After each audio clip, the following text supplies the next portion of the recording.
Chan planning to do to little Minji? Let us go back in time a little bit to the past. The day Kim officially received his first mission upon becoming a South Korean agent. It was the year 2006. Kim was secretly assigned to protect the daughter of the American president at a hotel on Jeju Island, with the objective of preventing an assassination plot by an extremist Islamic terrorist organization. The boss said he had rented a room right on the floor below the target for him to easily monitor. Unexpectedly, upon arrival, the receptionist informed him that there were no rooms left. The person inside was none other than Jin Chil, his teammate in this mission. The uncle wore a romantic long hairstyle, strumming an electric guitar loudly like a rock star. As for the room above the target, it had already been occupied by Hansu, wearing a full taekwondo uniform, training while using computers to secretly monitor and eavesdrop on the entire room. Clearly, there were 3 people with 3 different styles. But no one expected this to be the first time the legendary trio shared a mission. Even meals were not peaceful among them. Kim felt that having 2 teammates who always stood out so much would easily attract attention. But Jinchul and Hansu stubbornly argued that confidently showing off their personalities was what made them look like normal people. Just after being on the same side for a few seconds, the 2 uncles turned to noisy verbal bickering, and after exhausting their words, they resorted to physical combat. They dragged each other outside. After Hansu launched an axe kick that smashed a dining table, Jinchul casually grabbed a stainless steel tray to block it like Captain America. Meanwhile, Kim just had to calmly finish his bowl of soup to warm his stomach for the mission. He suddenly burst into laughter because his boss once said that 3 trees clustered together make a high mountain, but it seemed they were only better at making noise and attracting attention. Yet they became close after going through life and death together through countless missions. Returning to the present, after little Minji got into the wrong car, thinking it was saving her tragic life, she actually fell right into the hands of Gang Chan, the wealthy tycoon whom even the underworld feared. He was wanting to find Minji but could not, never expecting her to deliver herself right to him. On Director Kang's side, he completely ignored the message, asking for help from Agent Kim. As soon as he traced the information of the car carrying Minji, he immediately ordered his team to quickly get into position and move to the chairman's house.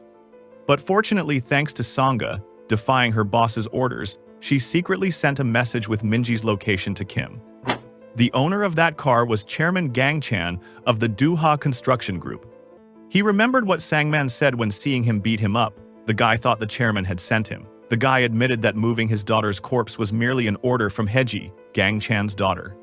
Right then, Hansu rode a motorcycle over to pick him up. Hearing the news that his niece was still alive, Hansu also breathed a sigh of relief, thanking heaven and feeling happy for Kim.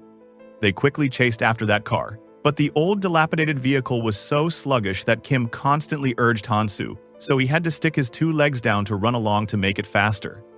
At the villa, the chairman ordered his people to take her to shower and change clothes before bringing her to the living room to talk. The lackey opened the car door and saw Minji holding a phone, about to make a call.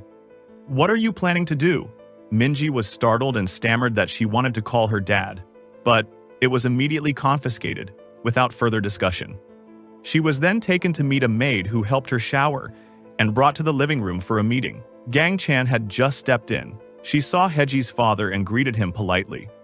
His family photo was enormous, hung in the middle of the dark and cold living room, emitting an aura that truly made others tremble in fear. Facing his question, "What were you doing out in the rain like that?" Minji could only play dumb to survive. "I do not remember anything. When I woke up, I found myself in the cold storage." She only remembered the event right before that, which was the parent meeting at school, but she dared not open her mouth to mention or criticize Heji for the attack on her.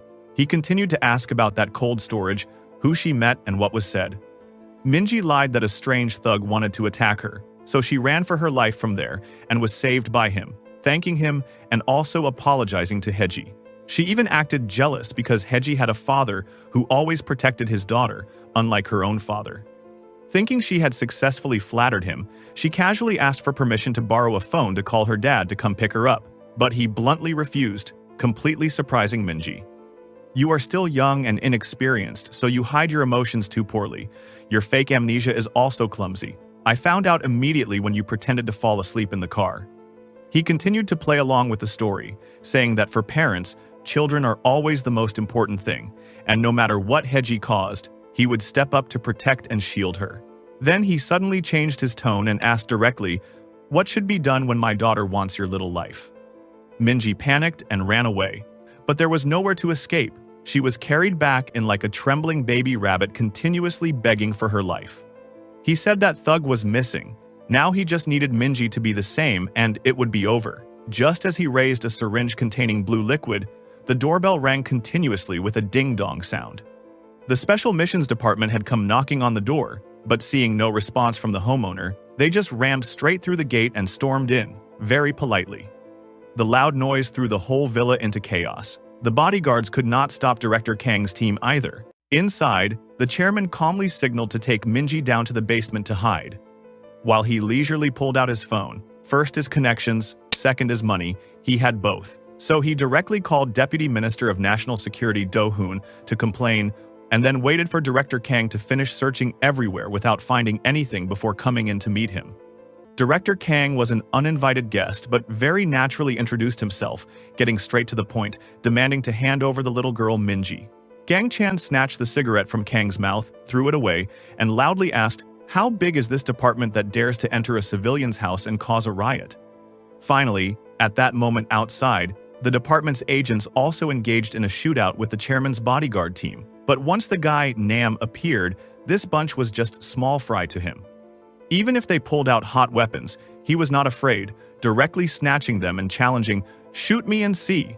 Then he took down the remaining agent, after which he went in to meet the chairman. Gang Chan knew his assistant had fully controlled the situation. Deputy Minister Do Hoon also called to force Kang to withdraw his troops. On the surface, the director was furious and ordered everyone to leave. But that was just a smokescreen to distract for two undercover agents, Uncle Kim and Miss Sangha, to infiltrate the villa to search for Minji. At that time, Kim and Han-soo also hid on a high mound, observing the entire development. They split up to take action. Han-soo clung to the undercarriage of Director Kang's car, while Kim stayed behind to continue monitoring. Just a moment later, Kang's car reunited with Sangha and Uncle Kim. They had successfully rescued Minji from the villa. Going back a short time earlier, the two undercover agents had managed to sneak into the basement. One acted as bait, while the other launched a surprise attack. After taking care of the bodyguards, they quickly reassured Minji. Knowing Uncle Kim was her neighbor, the laundry shop owner, the little girl obediently followed. Unexpectedly, she was caught by Kang and put into the car to be taken back to the headquarters. The old man also ordered the cars behind to stay and monitor the situation, to intercept if the chairman discovered the hostage was missing and gave chase. The car went a short distance, and Minji continuously begged to contact her dad. Seeing her starting to panic, an agent suddenly drugged her to make her faint. From the very beginning, they never intended to take her home, but only wanted to capture this sole weakness of Agent Kim to control him. At this moment, Kim pulled out his basic phone containing a sophisticated disguised weapon, which was a highly lethal, ultra-thin steel wire, and then stepped forward to silently strangle an agent. His teammates looked out and saw no one, got out of the car to check, and the whole bunch was taken down. Kim asked briefly where they took his daughter. Upon knowing it was toward the general headquarters, he got into the car and left immediately. He communicated with Director Kang via walkie-talkie, and the moment the other end picked up, he immediately said that he knew Minji was in their hands. If his daughter lost a single strand of hair, he would flatten this entire Special Missions Department SMD. Hearing Agent Kim's voice after many years, Kang even laughed and reminded Kim to bring a gift when they meet, and then immediately ordered to raise the alert level to the highest, locking down the entire headquarters. As for Agent Kim, the dry cleaning shop neighbor uncle, he truly felt very guilty for handing the little girl over to his boss with his own hands. In another development, Jin Chel returned to the base to reload weapons to rescue his teammates, but ran right into his big boss wife. It was true that out on the streets he was a shark, but at home he was a little fish. Jin Chel seriously reported the reason for his absence from home these past few days. The wife also supported her husband helping friends in distress, but she was only worried for the people who were about to face Jin Cheol. The uncle, after receiving his wife's permission, also felt relieved to open the treasure door under the floor, a basement full of hot and cold weapons, and afraid that taking one would make the others jealous, he just decided to bring them all to show his power to let that headquarters know who they messed with. At this time, Kang's convoy quickly returned to the base. Hansu waited for all the cars to enter the garage before quietly dropping to the ground and sneaking out. But time was tight, so the uncle took advantage of when the agents were busy with security checks, quickly used the security camera blind spot to knock out a staff member, steal his card, and sneak inside. Outside the headquarters, elite agent teams were immediately dispatched, with armored vehicles entering one after another. Armed soldiers carrying full combat gear quickly occupied all entrances and exits. In just a moment, the entire building turned into an impregnable fortress, preparing to welcome the most dangerous guest in South Korea. After sneaking in, Hansu grasped the layout of the departments, but saw guards everywhere. The quick-witted uncle saw a fire alarm and came up with a plan, subduing a cleaning lady to borrow some things, then crawling into the ventilation duct to the technical area, skillfully dripping water down bit by bit to cause a short circuit. In the interrogation room, Director Kang began asking Minji about the relationship between her father and the chairman. "Do you know who your father is?" The little girl was not fully awake yet, but when asked about her dad, she believed she knew him best. "My dad is just a normal office worker. What did he do wrong that you treat my dad and me like this?" Seeing that normal questioning yielded no results, Director Kang unexpectedly changed direction, calmly saying that her father was actually a spy, and not only that, but also one of the most dangerous and famous agents in history. Minji was stunned, never expecting that behind the father who cooked every day and thoughtfully cared for her under the guise of an ordinary bank employee lay something so terrifying. He forced the little girl to clearly tell everything she had just experienced. Minji honestly confessed but only received his disdainful laugh in return. He thought Kim and the chairman were plotting something. Who would have thought that a monster causing trouble after more than a decade was simply due to a petty conflict of childish brats? Right at that moment, Director Kang received an order to go up and meet the deputy minister to explain the break-in at the chairman's villa. But he just sat there waiting, too tired of those corrupt officials sitting above directing troops, and then the old man just snapped back. But immediately, Minji was taken to a special isolation room. Hansu had just managed to track his way there when he saw the little girl being taken away, so he continued to sneak around, eventually seeing Minji locked inside. The uncle softly called out and dragged the little girl up into the ventilation duct to follow him, then crept along the corridor to continue finding a way out. Minji crawled until she was tired, paused to rest, and asked, "Is my dad a spy?" Hansu had to admit it, but also said he was no longer doing that job now. But the story is for later. They continued crawling. The electricity had short-circuited, and the lights completely went out throughout the headquarters. They reached the exit only to immediately encounter a tight ambush led by Director Kang. Hansu instantly pushed Minji behind him and stood alone, blocking the front. He even told Minji to run fast to the nearby emergency exit and determined to stay behind to sacrifice himself and intercept them. Kang ordered to capture Minji alive and ruthlessly dispose of Hansu. But fortunately, Jin Cheol arrived to the rescue just in time. Hansu turned to mock him. "If you had arrived a little later, remember to bring funeral wreaths for us." Jin Cheol immediately fired smoke rounds and stun grenades continuously to clear an escape path, telling Hansu to lead his niece to the car, but he had locked the door.